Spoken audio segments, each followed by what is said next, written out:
Left right centre government ఆస్తులను నేను ఇచ్చేస్తున్నాను అని చెప్పి స్కాములు చేయడానికి ఏమాత్రం వెనకడుగు వేయడంలా ఇచ్చేసే కార్యక్రమం చెనిక్కాయలకు బెల్లాలకు ఇచ్చేయడమే కాకుండా స్కాముల్లో ఇంకా అన్నిటికన్నా దారుణమైన స్కామ్ ఏమిటో తెలుసా? నువ్వు ప్రైవేట్ వాళ్ళకి కాలేజీలు ఇచ్చేసిన తర్వాత ఆ ప్రైవేట్ కాలేజీలు వాళ్ళు ప్రైవేట్ కాలేజీలు ఇది నడిపేటప్పుడు వాళ్ళ జీతాలు నువ్వు ఇస్తావంట. అది ఇంకా పెద్ద స్కామ్. నువ్వు ప్రైవేట్ వానికి ఇచ్చేసిన తర్వాత ఆ private college private teaching hospital వాళ్ళు నడిపేటప్పుడు వాళ్ళ జీతాలు గవర్నమెంట్ ఇస్తుందంట. అంటే నెలకు ఒక్కొక్క కాలేజీలో కనీసం 5 కోట్లు జీతం మినిమం. అంటే నెలకు సంవత్సరానికి ఒక్కొక్క కాలేజీకి 60 కోట్లు, 2 ఏళ్ల పాటు కనీసం అంటే 120 కోట్లు ఒక్కొక్క కాలేజీకి ఎదురు వస్తుందన్నట. చెనిక్కాయలకు బెల్లాలకు ఈయన మనిషికి కాలేజీలు కట్టబెట్టడమే కాకుండా మళ్ళా ఎదురు 120 కోట్ల రూపాయలు ఎదురిస్తున్నాడు. ఇది ఇంతకన్నా ఇంకా స్కామ్, ఇంతకన్నా దారుణమైన పరిస్థితి ఎక్కడైనా ఉంటుందని అడుగుతా ఉన్నా.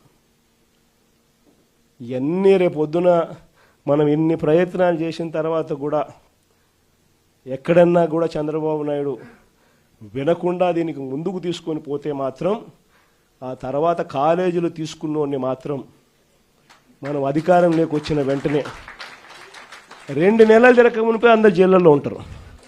ఆ కాలేజీలు తీసుకున్న వాళ్ళు మాత్రం. స్కాములు అనేది మదర్ ఆఫ్ ఆల్ స్కామ్స్ కింద ఇది నిరూపితమవుతుంది. అంతటి దారుణంగా ప్రజలకు నష్టం జరుగుతుందని కనిపిస్తూ ఉన్నా కూడా ప్రజలు దీనివల్ల ఉచితంగా వైద్యం పొందే అవకాశం పోతుందని తెలిసినా కూడా మన పిల్లలకు తక్కువ ధరలకే, ప్రైవేట్ కన్నా చాలా తక్కువ ధరకే మన పిల్లలకు మెడికల్ కాలేజీలలో సీట్లు వచ్చి చదువులు అందుబాటులో ఉంటాయని తెలిసినా కూడా ఏమాత్రం ఖాతరు చేయకుండా చంద్రబాబు చేస్తూ ఉన్న ఈ తీరుకు చంద్రబాబు నాయుడుకు గట్టి గుణపాఠం మాత్రం ఖచ్చితంగా తగులుతుంది. మరి ముఖ్యంగా ఈ విషయాలన్నీ చెప్పడానికి మిమ్మల్ని అందరికీ మీ ద్వారా ప్రతి కార్యకర్తకు ప్రతి గ్రామంలోనూ కూడా అభినందనలు కూడా తెలియజేయడం కోసం అని చెప్పి మిమ్మల్ని అందరినీ కూడా ఆహ్వానించడం జరిగింది. గవర్నర్ గారి దగ్గరికి పోయే కార్యక్రమం ఏదైతే ఉందో అందరినీ వాళ్ళు పర్మిషన్ అయితే ఇవ్వలేరు కాబట్టి 40 మందికి మాత్రమే వాళ్ళు పర్మిషన్ ఇచ్చినారు. సో 40 మంది జిల్లా అధ్యక్షులు, ఎమ్మెల్యేలు, ఎంపీలు వీళ్ళే వాటికి సరిపోతుంది.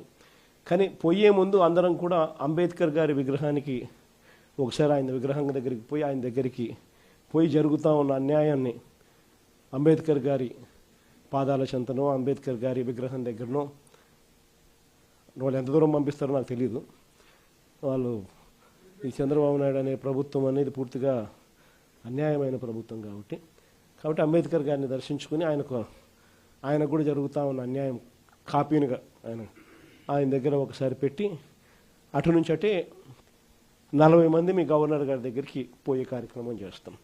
సో అక్కడి నుంచి గవర్నర్ దగ్గరికి అనేది పక్కనే ఒక 300 మీటర్లు ఉంటాయి. సో అంబేద్కర్ గారి విగ్రహం దగ్గర వరకు అందరం పోదాము. అక్కడ అంబేద్కర్ గారి విగ్రహం దగ్గర మనం పెట్టే ఈ విన్నపాన్ని పెట్టే కార్యక్రమం ఏదైతే ఉందో అది కూడా అందరం కలిసి చేద్దాము. దాని తర్వాత ఒక 40 మంది ఎవరికైతే పర్మిషన్ అయితే ఉందో వాళ్ళు నేను మాత్రం అక్కడి నుంచి గవర్నర్ గారి దగ్గరికి పోయే కార్యక్రమం చేస్తాం. సో అటుకి ఆ కార్యక్రమం ఈ ఘట్టం ఇంతవరకు పూర్తవుతుంది. తర్వాత కోర్టులో చేసే యుద్ధం స్టార్ట్ అవుతుంది. ఈ లోపల చంద్రబాబు నాయుడు ఇంకా మనసు మార్చుకోకుండా ఇంకా అడుగులు ముందుకు వేసే కార్యక్రమం చేస్తూ ఉంటే నియోజకవర్గ స్థాయిలోను జిల్లా స్థాయిలోను ప్రొటెస్ట్ కార్యక్రమాల్లో భాగంగా మళ్ళీ మనం ప్రజల మధ్యన నిల్చొని ఉద్యమాలు చేసే కార్యక్రమాలు కూడా కొనసాగుతుంది. సో as far as ఈ టాపిక్ ఈస్ కన్సర్న్